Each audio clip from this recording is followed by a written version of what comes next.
A reading from the Gospel according to Mark. From there, Jesus set out and went away to the region of Tyre. He entered a house and did not want anyone to know he was there, yet he could not escape notice. But a woman, whose little daughter had an unclean spirit, immediately heard about him. She came and bowed down at his feet. Now, the woman was a Gentile of Syrophoenician origin. She begged him to cast the demon out of her daughter. He said to her, "Let the children be fed first, for it is not fair to take the children's food and throw it to the dogs." But she answered him, "Sir, even the dogs under the table eat the children's crumbs." And then he said to her, "For saying that, you may go. The demon has left your daughter." And so she went home and found the child lying on the bed and the demon gone. The word of the Lord. This is hands down one of my favorite passages from the gospel.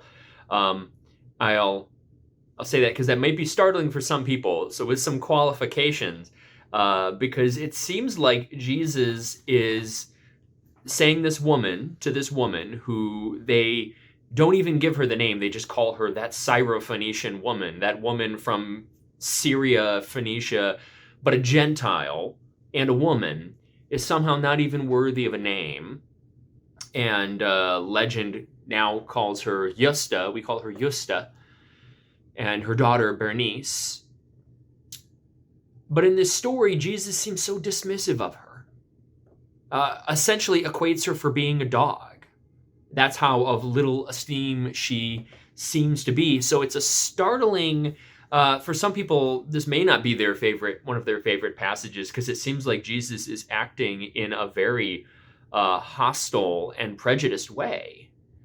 But here's the thing I love about this. The thing I love about this passage is Justa is able to look at Jesus.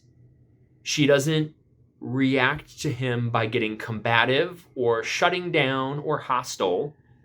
She hears him, hears what he has to say, and challenges him to learn and to grow.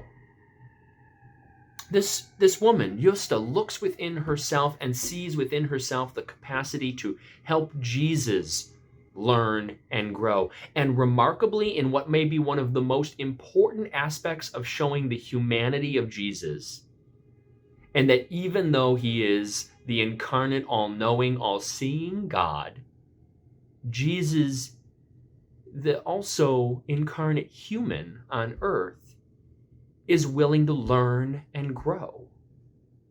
He's willing to hear her and say, "You're right." And he changes his mind. He sees her in a new light. He sees her for who she is as a fellow human being, and compassionately heals Bernice, Justa's daughter.